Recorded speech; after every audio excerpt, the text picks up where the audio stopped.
Баршаңызға сәлем, каналыма қош келдіңіздер. Бүгін сіздермен бірге топ-томпақ әрі арасы өте жақсы піскен жұп-жұмсақ бауырсақтардың рецептісімен бөлісемін. Бұл дастарханды қонақ күткен кезде ұялмай ұсынсаңыздар болады. Ал ендеше бастайық. Ең бірінші бізге жылы су қажет болады. Жылы судың үстінен тұз саламыз, қант саламыз және де қант пен тұз ергенше жақсылап араластырып аламыз. Содан соң үстінен 2 ас қасық майонез саламыз. Және де ашытқы салып, тағы да бір жақсылап араластырып жібереміз.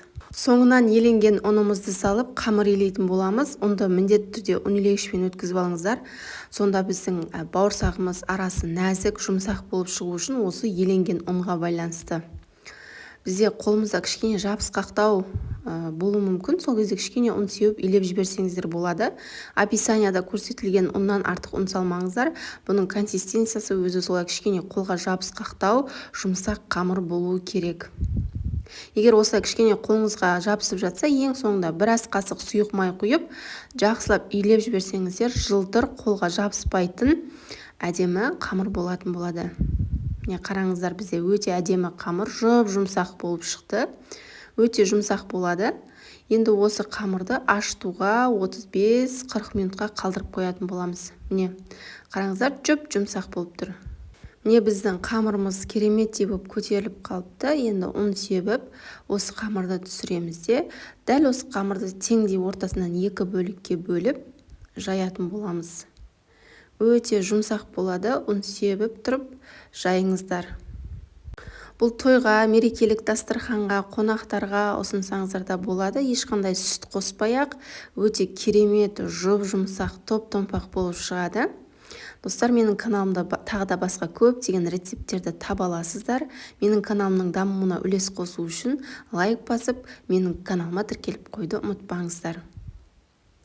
Міне енді қамырымызды жайып болдық. Бізде қамыр осындай қалыңдықта болуы керек.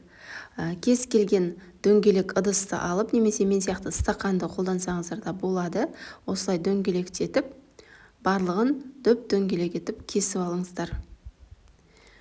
Осылай барлығын кесіп дайындап болғаннан кейін бетін майлықпен жауып қойсаңыз болады. 5-10 минутқа тағы кішкене көтеріліп, біздің бауырсақтарымыз одан сайын топ-томпақ болып шығады. Сол себепті тағы да 5-10 минутқа қалдырып қойдым. Енді қызып тұрған майымызға бауырсақтарды салып пісіретін боламыз. Байқасаңыздар, бауырсақты бір бетін қызарғаннан кейін барып екінші бетіне аудармаңыздар. Кішкене көтерілген кезде қайта-қайта келесі бетіне аударып тұрсаңыздар, сонда бауырсақтың бір шеті қатты ісіп, бір шеті іспей қалуы мүмкін. Сол себепті бұны қайта-қайта аударып, екі бетіне аударып тұрсаңыздар, екі беті де топ-домалақ бірдей болып шығады. Сол себепті мен қызармай жатып, осылай жиі-жиі аударып тұрамын. Барлық бауырсақтарды дәл осылай пісіріп алыңыздар, және де сұйық майдың көп болғаны жақсы, сонда бауырсақ әдемі болып піседі, дөңгелек болып. Міне бауырсақтардың барлығын осылай пісіріп аласыздар, астына қағаз сүлгі төсеп, майын сорғытып алсаңыздар да болады. Міне осымен біздің өте жұмсақ әрі топ-томпақ бауырсағымыз дайын. Сіздерге жасап көруге кеңес беремін. Өте жылдам дайын болады, әрі өте дәмді болып шығады.